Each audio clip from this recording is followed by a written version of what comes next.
Vou meditar com você hoje João capítulo 5, versículo de 1 a 16. Houve uma festa dos judeus e Jesus foi a Jerusalém. Existe em Jerusalém, perto da porta das ovelhas, uma piscina com 5 pórticos, chamada Betesda, em hebraico. Muitos doentes ficavam ali deitados, cegos, coxos e paralíticos.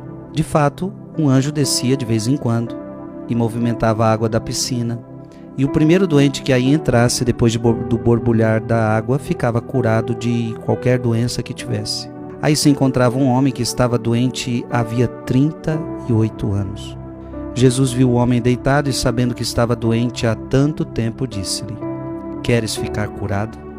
O doente respondeu: "Senhor, eu não tenho ninguém que me leve à piscina quando a água é agitada. Quando estou chegando, outro entra na minha frente." Jesus disse: "Levanta-te, pega na tua cama e anda." No mesmo instante, o homem ficou curado. Pegou na sua cama e começou a andar. Ora, esse dia era um sábado. Por isso, os judeus disseram ao homem que tinha sido curado: "É sábado, não te é permitido carregar tua cama." Ele respondeu-lhes: "Aquele que me curou disse: pega a tua cama e anda." Então lhe perguntaram: "Quem é esse que te disse: pega a tua cama e anda?" O homem que tinha sido curado não sabia quem fora, pois Jesus se tinha afastado da multidão que se encontrava naquele lugar. Mais tarde, Jesus encontrou o homem no templo e lhe disse: "Eis que estás curado, não voltes a pecar, para que não te aconteça coisa pior." Então o homem saiu e contou aos judeus que tinha sido Jesus que o havia curado. Por isso, os judeus começaram a perseguir Jesus, porque fazia tais coisas em dia de sábado. Palavra da salvação. Existe em Jerusalém, perto da porta das ovelhas, uma piscina com 5 pórticos, chamada Betesda em hebraico. Muitos doentes ficavam ali deitados, cegos, coxos e paralíticos. De fato, um anjo descia de vez em quando e movimentava a água da piscina, e o primeiro doente que aí entrasse depois do borbulhar da água ficava curado de qualquer doença que tivesse. Na piscina de Betesda, se acreditava que haveria a cura das doenças do corpo. Através daquele borbulhar daquela água, as pessoas eram curadas. Isso faz uma alusão a uma outra piscina, a uma outra água, a água do nosso batismo. Interessante, mas agora é preciso entender: as águas do batismo, elas não curam somente doença do corpo, mas elas curam principalmente as doenças da alma. O batismo também vai ser uma piscina, vai ser uma água que vai curar o homem, mas vai curar o homem na alma. E esse evangelho retrata que Jesus não curou ele só. Agora é verdade que o mundo de hoje, ele não se preocupa com as doenças da alma. A gente vê as pessoas de hoje se preocupando com as doenças do corpo. Então é muito comum a pessoa fazer exames, a pessoa ir lá no médico ver como as coisas estão. Às vezes nada está acontecendo e a pessoa vai lá se cuidar. Olha, eu quero vir aqui para saber como é que eu estou, para saber como é que eu estou de saúde. E ela vai então se cuidando.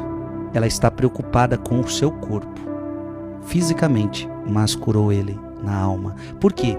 Jesus quer nos curar por inteiro, minha gente. Jesus quer nos curar corpo e alma. Que bonito ver o Evangelho, e o Evangelho é sempre isso: Jesus curando o seu povo, corpo e alma. Corpo e alma, porque isso é o ser humano. Ser humano é corpo e alma.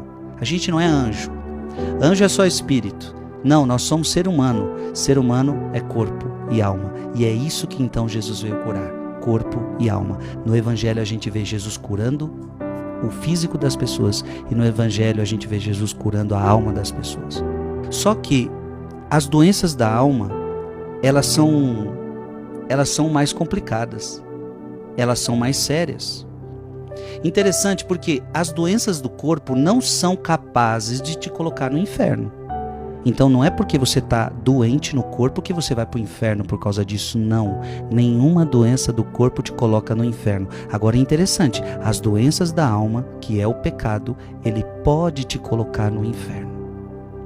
Então por que as pessoas não se preocupam com isso?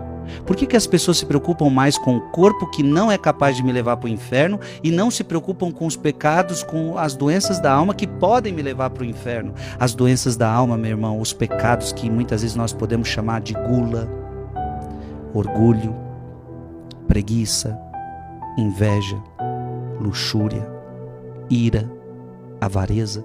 Isso aqui são doenças da alma. Isso aqui a gente deveria se preocupar.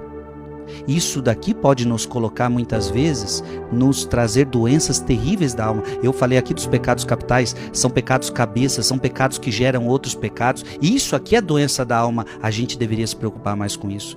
Eis que estás curado, não voltes a pecar para que não te aconteça coisa pior.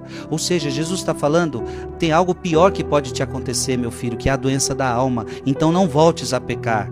Dá a entender que talvez esse homem também tinha algum pecado que ele precisava se libertar. E coisa pior, ou seja, pior do que a doença do corpo, é a doença da alma. Irmão e irmã, Jesus quer te curar por completo, corpo e alma, mas fique atento, principalmente às doenças da alma. Que Deus te abençoe, em nome do Pai, do Filho e do Espírito Santo. Amém.